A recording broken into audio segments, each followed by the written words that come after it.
Good morning everyone. एक बार फिर से आप सभी का क्रेजी जी के ट्रिक के डेली करंट अफेयर की सीरीज में स्वागत है। आइए सेशन को स्टार्ट करेंगे। 6 नवंबर के सभी करंट अफेयर को एक एक करके यहां पर हम डिटेल में डिस्कस करेंगे। बहुत ही इंपॉर्टेंट सेशन है। एक एक फैक्ट को, एक एक क्वेश्चन को आप ध्यान से सुनिए, नोट कीजिएगा, क्योंकि एग्जाम के पॉइंट ऑफ व्यू से काफी रिलीवेंट, काफी इंपॉर्टेंट आपके लिए सेशन रहने वाला है। एंड तक देखिए, एंजॉय कीजिए, आराम से रिलैक्स होकर पूरा देखिए। और पीडीएफ आपको चाहिए तो क्रेजी जी के ट्रिक के एप्लीकेशन पर आपको डेली करंट अफेयर की जो पीडीएफ है वो फ्री ऑफ कॉस्ट अवेलेबल होती है, तो वहां से आप इसे कलेक्ट कर सकते हैं। आइए शुरू करें। तो 6 नवंबर के करंट अफेयर में सबसे पहला इंपॉर्टेंट क्वेश्चन देखेंगे आज का। देखिए, भारत और वियतनाम के मध्य में युद्ध अभ्यास विनबैक्स 2024 के 5th एडिशन का आयोजन किस स्थान पर किया जा रहा है? तो पहला फैक्ट जो कि आपको यहां पर नोट करना चाहिए, जो कि इंपॉर्टेंट है, कभी भी एग्जाम में पूछा जा सकता है कि विनबैक्स जो वॉर एक्सरसाइज है किन दो देशों के मध्य में आयोजित की जाती है? तो इसका आयोजन किया जाता है इंडिया और वियतनाम के मध्य में। ओके, इस साल जो 5th एडिशन है इसका आयोजन किया जा रहा है हरियाणा के अंबाला में। आंसर हो जाएगा answer A, VINBAX war exercise. इसका आयोजन इंडिया और वियतनाम के मध्य में किया जाता है। दोनों देशों के मध्य में आयोजित की जाने वाली मिलिट्री एक्सरसाइज से इस साल 5th एडिशन इसका शुरू हुआ है 4 नवंबर को और 23 नवंबर 2024 तक इसका आयोजन किया जाएगा। अभी रनिंग है। आयोजन कहां किया जा रहा है? हरियाणा के अंबाला में। ओके, सबसे पहली बार दोनों देशों के मध्य में विनबैक्स वॉर एक्सरसाइज की जो शुरुआत है वो 2018 में की गई थी। तब पहली बार इसका आयोजन मध्य प्रदेश के जबलपुर में किया गया था। और लास्ट ईयर जो 4th एडिशन है विनबैक्स वॉर एक्सरसाइज का, इसका आयोजन किया गया था वियतनाम के हनोई में। टर्न बाय टर्न एक दूसरे के देश में इसका आयोजन किया जाता है, एक बार वियतनाम में और एक बार इंडिया में। लास्ट ईयर 2023 में वियतनाम में आयोजित किया गया था, तो अब 2024 में कहां पर आयोजित किया जा रहा है? भारत में। भारत में कहां पर? हरियाणा के अंबाला में। ओके, तो VINBAX war exercise 5th addition है 2024 में।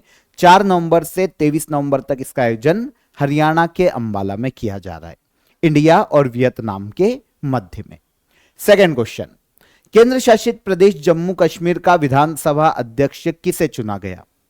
तो विधानसभा अध्यक्ष की बात करते हैं तो इंडियन कॉन्स्टिट्यूशन का एक आर्टिकल है, आर्टिकल 178। यह विधानसभा अध्यक्ष और उपाध्यक्ष के बारे में प्रावधान करता है। आपको पता है हाल ही में जम्मू कश्मीर यूनियन टेरिटरी में असेंबली इलेक्शन हुए थे, विधानसभा के चुनाव हुए थे, जहां पर उमर अब्दुल्ला जम्मू कश्मीर के सीएम बने। अब जम्मू कश्मीर में विधानसभा के अध्यक्ष नियुक्त किए गए हैं अब्दुल रहीम राठौर। आंसर हो जाएगा आंसर सी, है ना। जम्मू कश्मीर में यह है अब्दुल रहीम राठौर। आप यहां पर इमेज देखिए इनकी। जम्मू कश्मीर में 13वें विधानसभा चुनाव हुए थे। केंद्र शासित प्रदेश बनने के बाद यह पहला चुनाव है जम्मू कश्मीर में। यहां पर जो चुनाव हुए विधानसभा के, वहां पर सबसे ज्यादा जो सीट्स है विधानसभा की वो जम्मू कश्मीर नेशनल कॉन्फ्रेंस ने अपने नाम की थी। अब जम्मू कश्मीर नेशनल कॉन्फ्रेंस को सहयोग दिया कांग्रेस ने, गठबंधन की एक गवर्नमेंट बनी और यहां पर उमर अब्दुल्ला सीएम बनते हैं जम्मू कश्मीर के। ठीक है, राज्य के सीएम अपॉइंट किए जाते हैं। अब इनके सीएम बनने के बाद हाल ही में विधानसभा अध्यक्ष और उपाध्यक्ष के लिए जो इलेक्शन हुए जम्मू कश्मीर में, वहां पर जम्मू कश्मीर के विधानसभा अध्यक्ष बने हैं अब्दुल रहीम राठौर। ये भी जम्मू कश्मीर नेशनल कॉन्फ्रेंस के ही सदस्य है। अब्दुल रहीम राठौर जम्मू कश्मीर विधानसभा के अध्यक्ष। और उपाध्यक्ष की बात करें तो उपाध्यक्ष नियुक्त किए गए हैं सुरिंदर कुमार चौधरी। और विपक्ष के नेता अपॉइंट हुए हैं Sunil Kumar Sharma, leader of the opposition. ठीक है, तो आपको पता है अध्यक्ष और उपाध्यक्ष का जो चुनाव होता है वो मेंबर, जो विधानसभा के मेंबर होते हैं, उन्हीं में से बहुमत के आधार पर होता है। तो जिस भी पार्टी का बहुमत होता है नॉर्मली उनके अध्यक्ष और उपाध्यक्ष बनते हैं। सेकेंड जो लार्जेस्ट पार्टी होती है वो विपक्ष में बैठती है, तो उनका लीडर ऑफ द अपोजिशन होता है। तो leader of the opposition Sunil Kumar Sharma हो जाते हैं, और जो अध्यक्ष और उपाध्यक्ष हैं वो किसके हैं? जम्मू कश्मीर नेशनल कॉन्फ्रेंस के सदस्य हैं। अध्यक्ष इंपॉर्टेंट थे तो ये अब्दुल रहीम राठौर नियुक्त किए गए। एक प्रोटेम स्पीकर भी बने थे मुबारक गुल। प्रोटेम स्पीकर का काम विधानसभा जब नहीं आती है तो पहली बैठक में संचालन करना विधानसभा का, और ये जो अध्यक्ष और उपाध्यक्ष के चुनाव होते हैं उनका चुनाव कंडक्ट कराना प्रोटेम स्पीकर का काम होता है। तो अभी जो इलेक्शन हुए और नई विधानसभा आई जम्मू कश्मीर में, वहां पर प्रोटेम स्पीकर बने मुबारक गुल। ये सारे इंपॉर्टेंट इसलिए है क्योंकि यूनियन टेरिटरी बनने के बाद ये पहला इलेक्शन है, तो आपको याद रखना चाहिए। जैसा कि अभी मैंने आपको बताया था कि भैया इंडियन कॉन्स्टिट्यूशन का आर्टिकल 178 राज्य की विधानसभा में जो अध्यक्ष और उपाध्यक्ष है उनके चुनाव के बारे में प्रावधान करता है, उनकी भूमिका के बारे में वर्णन करता है। स्पीकर बोल सकते हैं हम इसको, है ना, स्पीकर और डिप्टी स्पीकर बोलेंगे तो ज्यादा अच्छा रहेगा, अध्यक्ष और उपाध्यक्ष। और इसके अलावा आर्टिकल 179 जो है वो स्पीकर और डिप्टी स्पीकर के पद को कैसे वो छोड़ सकते हैं, रिजाइन किसको देंगे और उन्हें पद से कैसे हटाया जा सकता है, इसके बारे में प्रावधान करते। ठीक है, तो यहां पर स्पीकर और डिप्टी स्पीकर हो जाएंगे दोनों। ठीक है, मेन फंक्शन क्या, काम क्या है लोकसभा विधानसभा अध्यक्ष और उपाध्यक्ष का? तो बैठक का संचालन करना, नियमों का पालन करना, मतदान करवाना, और इसके अलावा जो निर्णय होते हैं उनकी घोषणा करना, और जो समितियों का गठन होता है विधानसभा में, ये सारे काम ऑल ओवर कार्रवाई का संचालन का अधिकार किसका होता है? अध्यक्ष का होता है, जो भी विधानसभा के अध्यक्ष होते हैं। ठीक है, आगे बढ़ने से पहले आप सभी को ऑफर ऑफ द डे बता देता हूं फ्रेंड्स। आप सभी के लिए ल्यूसेंट जीके का कोर्स अवेलेबल है, रिकॉर्डेड कोर्स, पीडीएफ और आपको प्रैक्टिस टेस्ट यहां पर अवेलेबल हो जाएंगे। ल्यूसेंट जीके के जितने भी टॉपिक है उन सभी में बहुत सारी एक्स्ट्रा इंफॉर्मेशन ऐड करके यहां पर पूरे कोर्स को डिजाइन किया गया है। हिंदी और इंग्लिश दोनों लैंग्वेजेस में आपको अवेलेबल है। दोनों की ही लिंक मैं आपको डिस्क्रिप्शन में दे देता हूं, वहां पर ध्यान से आप अवेल कीजिएगा। इंग्लिश मीडियम के जो स्टूडेंट हैं वो इंग्लिश मीडियम में अवेल कीजिएगा, और जो हिंदी मीडियम के स्टूडेंट हैं वो हिंदी मीडियम में इसे अवेल कर सकते हैं। दोनों की ही लिंक अलग अलग आपको डिस्क्रिप्शन में मिल जाएगी। कोई भी डाउट आता है तो नीचे हेल्पलाइन नंबर है आप सभी के लिए, वहां पर कॉल कर लीजिए, व्हाट्सएप कर दीजिए, आपकी क्वेरी वहां पर सॉल्व हो जाएगी। ओके, आगे बढ़ेंगे। नवंबर 2024 में मैलूरी को किस राज्य का 17वां जिला बनाया गया? तो मैलूरी की बात करें तो यह 17वां जिला बना है हाल ही में नागालैंड राज्य में। नागालैंड जो कि हमारा पूर्वोत्तर राज्य है, इसका 17वां जिला बना है मैलूरी, है ना। मैलूरी की बात करें तो नागालैंड का एक फैंक जिला है, उससे अलग होकर 17वें जिले के रूप में रजिस्टर किया गया मैलूरी को। ठीक है, यहां पर जो जनजाति निवास करती है ना, उनकी डिमांड पर ही जिला बना है। यहां पर पोचुरी नागा जनजाति रहती है, बहुत सारी संख्या। इस जनजाति का बहुल क्षेत्र है मैलूरी क्षेत्र, तो एक जिला बना दिया गया है पोचुरी नागा जनजाति को ध्यान में रखते हुए। ये नागालैंड का 17वां जिला बना है, आपको ये याद रखना चाहिए। जिला क्यों बनाया जाता है? ताकि प्रशासनिक व्यवस्था को और उन्नत तरीके से चलाया जा सके, है ना, इफेक्टिव तरीके से प्रशासन काम कर सके, है ना, लोगों के हित के लिए काम कर सके। तो स्पेशली किसी भी बड़े जिले को 2 क्षेत्रों में तोड़ा जाता है, एक नया जिला फॉर्म किया जाता है। तो 17वां जिला बना है मैलूरी नागालैंड राज्य में। ठीक है, नागालैंड के बारे में अगर बेसिक इंफॉर्मेशन हमको देखना पड़े तो एक तो कैपिटल कोहिमा, यहां के वर्तमान गवर्नर लॉ गणेशन हैं, चीफ मिनिस्टर हैं नेफ्यूरियो, और यहां पर जो फेमस फेस्टिवल है वो हॉर्नबिल फेस्टिवल के नाम से सेलिब्रेट किया जाता है। ठीक है, नागा विरासत को आगे बढ़ाते हुए नागालैंड में नागा जनजाति का बहुत ही famous festival hornbill festival, art and culture से बहुत क्वेश्चन एग्जाम में ये पूछा जाता है, इसको भी आप याद रखिएगा, नागालैंड का फेस्टिवल है ना। अगर हम मैप देखें नागालैंड का तो देखिए पूर्वोत्तर के राज्य, यहां पर आपको पर्टिकुलर लोकेटेड देखने को मिलेगा नागालैंड। 3 इंडियन स्टेट इससे बाउंड्री साझा करते हैं, इधर से हो गया अरुणाचल प्रदेश, असम, और दक्षिण से हो गया मणिपुर, है ना। और एक इंटरनेशनल बाउंड्री लगती है किसकी? तो ये लगती है म्यांमार की। भारत की किस शॉर्ट फिल्म ने ऑस्कर 2025 के लिए क्वालिफाई किया है? तो ऑस्कर 2025 के लिए क्वालिफाई करने वाली शॉर्ट फिल्म है sunflower were the first ones to know. Short film है ये, आंसर हो जाएगा आंसर ए।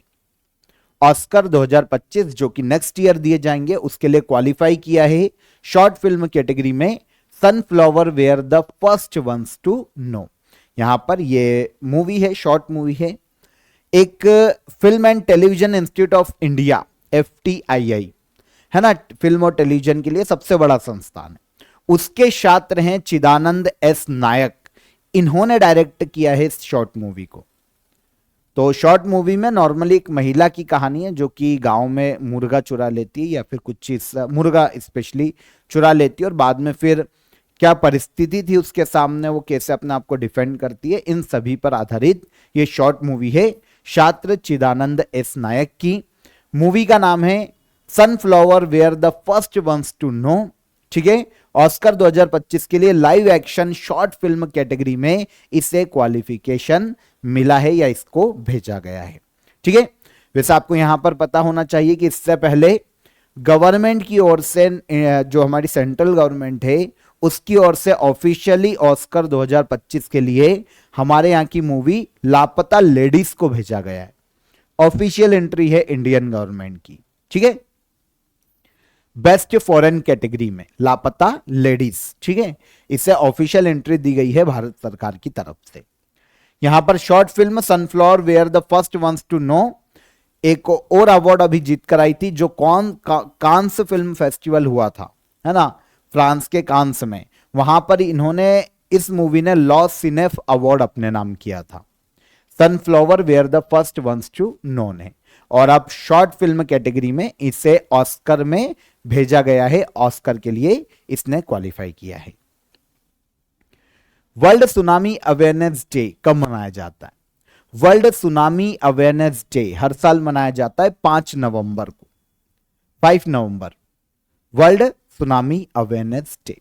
उद्देश्य आप सभी को पता है, पूरे वर्ल्ड में सुनामी के खतरों के बारे में लोगों को अवेयर करना, सुनामी के प्रति जागरूक करना, और इससे क्या क्या किस प्रकार से हम संरक्षण ले सकते हैं, सुनामी से कैसे बचा जा सकता है, या फिर जो डिजास्टर मैनेजमेंट होता है वो कैसे किया जा सकता है, इन सभी के बारे में लोगों को अवेयर करने के लिए यूनाइटेड नेशन जनरल असेंबली ने घोषणा की थी दिसंबर 2015 में कि भैया हम 5 नवंबर को वर्ल्ड सुनामी अवेयरनेस डे के रूप में बनाएंगे।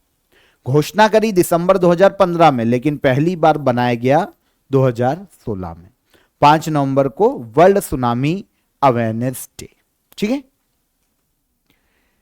निम्नलिखित में से कौन सा त्योहार सूर्य देव और उनकी पत्नी उषा को समर्पित है? बहुत इंपॉर्टेंट क्वेश्चन है, एसएससी में भी पूछा गया है। यह फेस्टिवल है specially Chhath Puja. Answer A, भगवान सूर्य देव। ये क्वेश्चन आता है कि किस देवता की पूजा की जाती है छठ पूजा में, तो सूर्य देव को अर्घ दिया जाता है, अगर आपको पता हो तो। नॉर्मली जो हमारे बिहार, झारखंड यहाँ और पश्चिम बंगाल एरिया में जो हमारे भाई बहन रहते हैं वो बहुत ही अच्छी तरीके से जानते होंगे छठ पूजा को। स्पेशली बिहार में तो बहुत ही क्रेज होता है छठ पूजा का। नॉर्मली सूर्य देव और उनकी पत्नी उषा को समर्पित, है ना, यह फेस्टिवल है, इसे याद रखिएगा। आगे आते हैं, देखिए यह क्वेश्चन है जो कि हमको एसएससी में भी देखने को मिला है, सेम क्वेश्चन है ना। सूर्य देव और उनकी पत्नी उषा को समर्पित है छठ पूजा। आइए पूरी डिटेल जानते हैं। तो छठ पूजा 5 नवंबर से सेलिब्रेशन अब शुरू हुआ है इसका। ठीक है, बिहार स्टेट का प्रमुख उत्सव है। वैसे बिहार के अलावा झारखंड, वेस्ट बंगाल और ईस्टर्न यूपी के एरियाज में भी इसे मनाया जाता है, लेकिन स्पेशली बिहार में, है ना। कार्तिक मास शुक्ल पक्ष की जो षष्ठी छठवां दिन होता है ना, जो हमारा पहले दिन से शुरू होता है, जैसे हमारी होती है अमावस, पूर्णिमा, इनके बीच में जो 14 दिन चलते हैं, उसमें जो छठा दिन होता है ना, कार्तिक शुक्ल पक्ष का, उस दिन मनाया जाता है छठ पूजा को। सूर्य देव और सरस्वती देवी, जिसे छठी मैया भी कहा जाता है, इनकी पूजा की जाती है नॉर्मली। ठीक है, अब देखिए उत्सव के दौरान धरती पर जीवन देने के लिए भगवान को धन्यवाद दिया जाता है। 4 दिन तक उत्सव सेलिब्रेट किया जाता है। 4 दिनों तक मनाया जाने वाला पर्व है। 4 दिन में से सबसे पहला जो दिन होता है उसे कहा जाता है नहाए खाए। यहां से पूजा की शुरुआत होती है। यहां पर क्या होता है, श्रद्धालु नदी या तालाब में स्नान करते हैं, और ये जो त्योहार है वो शुरू होता है 4 दिन का। दूसरे दिन को खरना कहा जाता है, स्पेशली सबसे ज्यादा फेमस है वर्ड खरना। इस दिन खरना का प्रसाद बनाया जाता है और इसको खाने के बाद जितनी भी माताएं और बहनें होती हैं 36 घंटे का एक व्रत रखती है। टफ माना जाता है व्रत, भी होता भी है टफ। तीसरा दिन होता है संध्या का अर्घ, मतलब सूर्य को अर्घ दिया जाता है। भारत में एकमात्र ऐसा त्योहार भी है जिसमें डूबते सूर्य को अर्घ देने की प्रथा है। तीसरे दिन संध्या का अर्घ दिया जाता है और फिर चौथे दिन जो उषा अर्घ दिया जाता है सुबह का, है ना, डूबते जो उगते हुए सूर्य देव होते हैं उनको अर्घ दिया जाता है, उगते सूरज को। और इसी के साथ ये पर्व संपन्न होता है। ठीक है, फिर जितने भी श्रद्धालु होते हैं, जितने भी पर्व मनाते हैं और व्रत करते हैं, वो फिर व्रत अपना खोलते हैं और फिर भोजन प्रसादी पाते हैं। ठीक है, तो सूर्य देव की पूजा उपासना का पर्व है छठ पूजा। स्पेशली कहां फेमस है, तो ये सबसे ज्यादा फेमस है बिहार राज्य में। नवंबर 2024 में फिडे रेटिंग हासिल करने वाले दुनिया के सबसे कम उम्र के खिलाड़ी कौन है? तो देखिए, फिडे जो है ना, इंटरनेशनल चेस फेडरेशन है, उसकी रेटिंग, जिसे फिडे रेटिंग कहा जाता है, इससे पाने वाले दुनिया के सबसे कम उम्र के खिलाड़ी बने हैं अनीश सरकार। आंसर ए, पश्चिम बंगाल राज्य से बिलोंग करते हैं अनीश सरकार। देखिए होता क्या है फिडे रेटिंग, तो अभी मैंने आपको बताया इंटरनेशनल चेस फेडरेशन की रेटिंग है। अगर कोई भी खिलाड़ी कम से कम 5 ऐसे खिलाड़ियों के साथ शतरंज का कंपटीशन करता है जिनको पहले से ही फिडे रेटिंग प्राप्त है, ऐसे अगर 5 खिलाड़ियों के साथ शतरंज का टूर्नामेंट खेला है, तो फिर उस पर्टिकुलर व्यक्ति को भी, जो भी खिलाड़ी है, उसे फिडे रेटिंग दी जाती है। तो अनीश सरकार ने पश्चिम बंगाल राज्य में अंडर 13 ओपन चेस टूर्नामेंट में भाग लिया है। 5 फिडे रेटिंग के जो खिलाड़ी हैं उनके साथ इन्होंने कंपटीशन किया और इस तरीके से फिडे रेटिंग हासिल करने वाले दुनिया के सबसे कम उम्र के खिलाड़ी बने हैं अनीश सरकार। ठीक है, याद रहेगा, सिंपल सा क्वेश्चन था, है ना। अनीश सरकार 3 साल 8 महीने 19 दिन के, ओके, 1555 फिडे रेटिंग इनको दी गई है। सबसे कम उम्र के खिलाड़ी हैं पूरी दुनिया में जिन्होंने इस रेटिंग को हासिल किया। अनीश सरकार कहां से बिलोंग करते हैं? पश्चिम बंगाल राज्य से, वेस्ट बंगाल से। नवंबर 2024 में इंटरनेशनल सोलर अलायंस का महानिदेशक किसे चुना गया? इंटरनेशनल सोलर अलायंस का महानिदेशक, डायरेक्टर जनरल चुना गया है आशीष खन्ना को। आंसर सी, आशीष खन्ना। यहां पर आप इनकी इमेज देखिए, यह है आशीष खन्ना। इंटरनेशनल सोलर अलायंस के डायरेक्टर जनरल के रूप में इनकी नियुक्ति की गई है। प्रोसेस पूरी हो गई है, नियुक्ति ये 2025 में होंगे।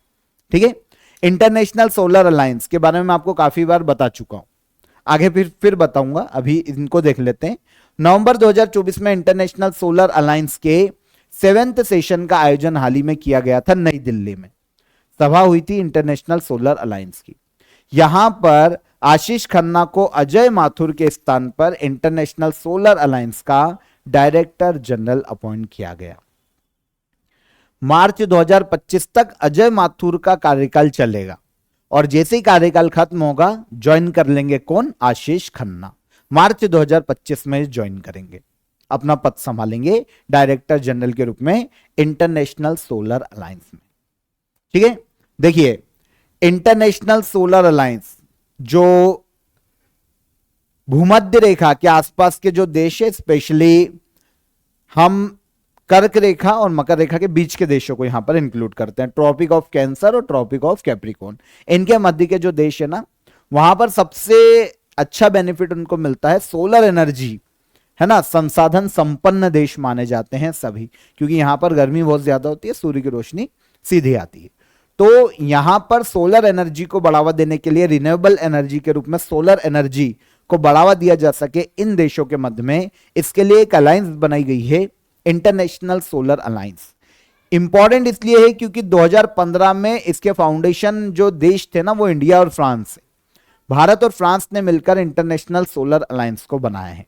ठीक है, स्थापना 2015 में हुई थी। इसका हेडक्वार्टर हरियाणा के गुरुग्राम में, सोलर एनर्जी को बढ़ावा देने के लिए यह काम करता है।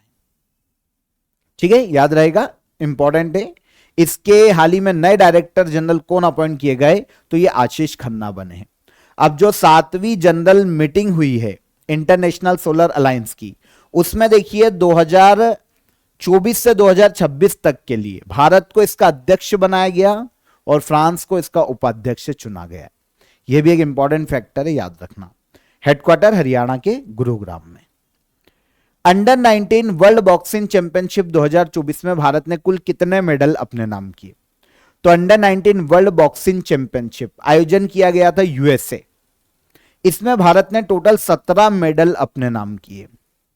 अंडर 19 19 साल से नीचे के जो खिलाड़ी हैं, बॉक्सर हैं, वो पार्टिसिपेट करते हैं। तो अंडर 19 वर्ल्ड बॉक्सिंग चैंपियनशिप 2024 में भारत ने टोटल 17 मेडल अपने नाम किए। कितने? 17। ठीक है। हमने इस चैंपियनशिप में, जो कि यूएसए के कोलोराडो में आयोजित किया गया था, इसमें हमने 19 मुक्केबाज बॉक्सर भेजे थे। 10 थे फीमेल और 9 थे मेल। 10 फीमेल। ठीक है। पुरुष और महिला टीम सभी को मिलाकर हमने 4 तो गोल्ड जीत लिए, 8 सिल्वर जीत लिए और 5 ब्रॉन्ज जीत लिए। टोटल 17 मेडल इस पूरे टूर्नामेंट में हमने अपने नाम किए। देखिए, अब मैं आपको यहां पर मेंशन कर देता हूं कि गोल्ड, सिल्वर और ब्रॉन्ज कौन लाया, लेकिन आप गोल्ड विनर को भी याद कर लोगे तो आपका काम हो जाएगा। बाकी पीडीएफ में से देख लेना या फिर पॉज करके एक बार इनको देख लेना। गोल्ड में आपको बता देता हूं, कृषा वर्मा, इनके बारे में हमने पढ़ा भी था। 75 किलोग्राम वेट कैटेगरी में गोल्ड लेकर आई है, फीमेल। ठीक है। Parthavi Grewal 65 kilogram weight category में, female. Vanshika Goswami, female, 80 kilogram weight category. और हेमंत सागवान, मेल, 90 किलोग्राम वेट कैटेगरी। तो ये तो होगा हमारे 4 गोल्ड, 1 2 3 और 4। ठीक है। 4 गोल्ड, 8 सिल्वर और 5 ब्रॉन्ज हम लेकर आए। Total 17 medal. ये है सिल्वर विनर और ये है ब्रॉन्ज विनर। पॉज करके देख लेना या फिर पीडीएफ में से पढ़ लेना, वैसे पूछा नहीं जाएगा तो छोड़ भी सकते हो। अंडर 19 वर्ल्ड बॉक्सिंग चैंपियनशिप 2024 आयोजन यूएसए में हुआ है। इंटरनेशनल बॉक्सिंग फेडरेशन इसका आयोजन करवाता है। लास्ट क्वेश्चन पर आए। वर्ल्ड ट्रेवल मार्केट 2024 का मेजबान शहर कौन सा है?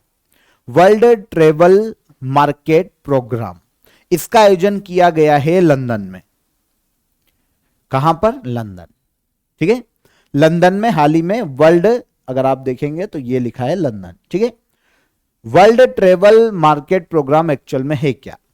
तो पूरे वर्ल्ड में टूरिज्म और जो ट्रेवल इंडस्ट्री है उनको बढ़ावा देने के लिए वर्ल्ड ट्रेवल मार्केट प्रोग्राम का आयोजन किया जाता है। दुनिया भर के जितने भी टूरिज्म प्रोफेशनल्स हैं, जितने भी गवर्नमेंट के जो डेलीगेशन ग्रुप्स हैं, वो इन्वेस्टर, एक्सपर्ट, ये सभी इस प्रोग्राम में भाग लेते हैं। और ट्रेवलिंग या पर्यटन को कैसे बढ़ावा दिया जा सकता है, क्या हर्डल्स हैं, क्या चुनौतियां हैं, इन सभी मुद्दों पर यहां पर चर्चा की जाती है। तो वर्ल्ड ट्रेवल मार्केट प्रोग्राम 2024 में आयोजन कहां पर? लंदन में, है ना। लंदन में 5 से लेकर 7 नवंबर 2024 तक इसका आयोजन किया जाएगा, किया जा रहा है, कंटिन्यू है। वर्ल्ड ट्रेवल मार्केट 2024 में भारत की ओर से जो हमारी जो टूरिज्म मिनिस्ट्री है उसके भी डेलीगेशन ग्रुप ने यहां पर पार्टिसिपेट किया है। उद्देश्य आपको सब बता ही चुका हूं, पूरे वर्ल्ड में जो टूरिज्म इंडस्ट्री है उसको बढ़ावा देना, क्या क्या हर्डल आते हैं उनके बारे में बातचीत की जाएगी, कैसे हटाया जा सकता है और कैसे टूरिज्म इंडस्ट्री को बूस्ट दिया जा सकता है, इन सभी मुद्दों पर चर्चा की जाती है वर्ल्ड ट्रेवल मार्केट प्रोग्राम जो आयोजित किया जाता है कॉन्फ्रेंस, उसमें 2024 में कहां पर आयोजित किया गया? लंदन में, है ना। तो यहां पर देखिए 6 नवंबर 2024 के सभी करंट अफेयर हमने डिटेल में समझे, एक एक फैक्ट हमने पढ़ा। अब लास्ट डे के करंट अफेयर को यहां पर हम रिवाइज करते हैं। क्वेश्चन आंसर देखेंगे फटाफट। किसने नागरिक पंजीकरण प्रणाली मोबाइल एप्लीकेशन को लॉन्च किया? कौन है भाई? अमित शाह। मानसी अहलावत ने सीनियर कुश्ती विश्व चैंपियनशिप में कितने किलोग्राम वेट कैटेगरी में ब्रॉन्ज जीता? तो यह है 59 किलोग्राम वेट कैटेगरी। हाल ही में लॉन्च किए गए यू विन पोर्टल का पूर्ण रूप क्या है? तो यूनिवर्सल इम्यूनाइजेशन प्रोग्राम। ठीक है, आंसर हो जाएगा आंसर ए। 2024 में पहला एशियाई बौद्ध शिखर सम्मेलन का आयोजन कहां किया जा रहा है? तो इसका आयोजन किया जा रहा है कहां पर? नई दिल्ली में। आगे अगला क्वेश्चन। 76th रिपब्लिक डे 2025 के लिए प्रबोवो सुबियांतो को मुख्य अतिथि के रूप में आमंत्रित किया गया है। किस देश के प्रेसिडेंट हैं? तो यह प्रेसिडेंट है इंडोनेशिया के। 5 नवंबर को अमेरिका में राष्ट्रपति चुनाव के लिए मतदान किए गए। अमेरिका में प्रेसिडेंट का पद या कार्यकाल कितने साल का होता है? तो यह होता है 4 साल का। केंद्र सरकार ने मुथला पोझी बंदरगाह के विकास के लिए 177 करोड़ रुपए के जो डेवलपमेंट प्रोजेक्ट है उसको मंजूरी दी। यह पोर्ट किस राज्य में स्थित है? तो अगर हम मुथला पोझी पोर्ट की बात करें तो यह देखने को मिलेगा भारत के केरला स्टेट में, केरल राज्य में। हाल ही में किस देश ने चीन की बेल्ट एंड रोड इनिशिएटिव में शामिल होने से इनकार किया? तो यह है ब्राजील। टाइफून कोंगरे ने हाल ही में किस देश को प्रभावित किया? तो यह है ताइवान। पैसिफिक ओशियन में आया था यह तूफान। और हाल ही में फूलों की घाटी को पर्यटन स्थल को शीतकाल के लिए बंद किया गया है, यह भारत के किस राज्य में स्थित है? तो यह देखने को मिलती है उत्तराखंड राज्य में, फूलों की घाटी। ठीक है, तो ये सारे क्वेश्चन कल के सेशन में हमने डिटेल में समझे थे। अब क्वेश्चन ऑफ द डे का आंसर ले लें। क्वेटो किस देश की राजधानी है? तो ये इक्वेडोर की कैपिटल है, जो कि दक्षिण अमेरिकी देश है इक्वेडोर, उसकी कैपिटल है क्वेटो। सीएजी का उल्लेख भारतीय संविधान के आर्टिकल 148 में देखने को मिलता है, controller and auditor general. Panipat के पहले युद्ध में बाबर ने इब्राहिम लोधी को हरा कर 1526 में मुगल वंश की स्थापना की थी। इब्राहिम लोधी को हराया था। ठीक है, तो तीनों क्वेश्चन के आंसर मिल गए। अब आज के क्वेश्चन ऑफ द डे देखिए। केंद्र में द्विसदनी विधायिका किस एक्ट के माध्यम से शुरू की गई थी? संविधान सभा में प्रारूप समिति के अध्यक्ष कौन थे? और चंद्रगुप्त मौर्य की मृत्यु के बाद मौर्य वंश का शासक कौन है या कौन था? तो इन तीनों ही क्वेश्चन के आंसर कमेंट में कीजिएगा। सेशन कैसा लगा ये भी बताइएगा। सेशन पसंद आया हो तो वीडियो को लाइक और शेयर कर दीजिए, चैनल को सब्सक्राइब कर लीजिए। फिर मुलाकात करेंगे नेक्स्ट डे के करंट अफेयर में। तब तक अपना ख्याल रखिएगा। जय हिंद, जय भारत।